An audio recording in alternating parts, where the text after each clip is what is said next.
السلام علیکم ورحمۃ اللہ وبرکاتہ۔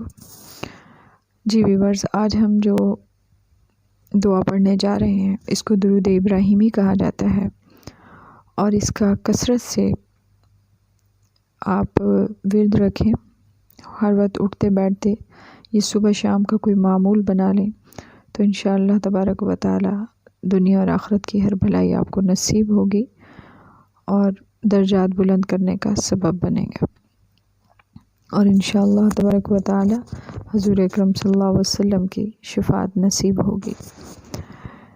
اس درود ابراہیمی کو نماز میں بھی پڑھا جاتا ہے۔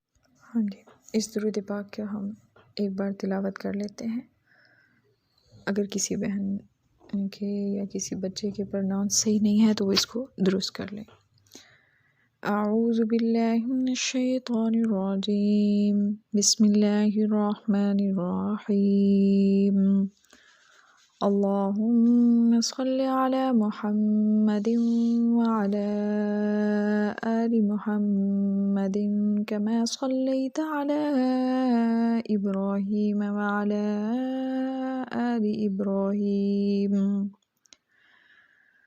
وعلى آل إبراهيم إنك حميد مجيد، اللهم بارك على محمد وعلى آل محمد كما باركت على إبراهيم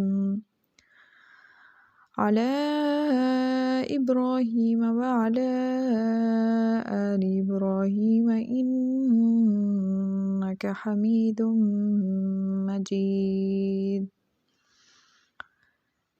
اس درود پاک کو آپ اول آخر اپنے دعا سے پہلے 3 بار، اول و آخر 3 بار یا 7 بار یا 11 بار ضرور پڑھا کریں، تو انشاءاللہ آپ کی دعائیں قبول ہوں گی۔ اللہ تعالی ہمیں دنیا اور آخرت کی ہر بھلائی نصیب کریں، آمین ثم آمین۔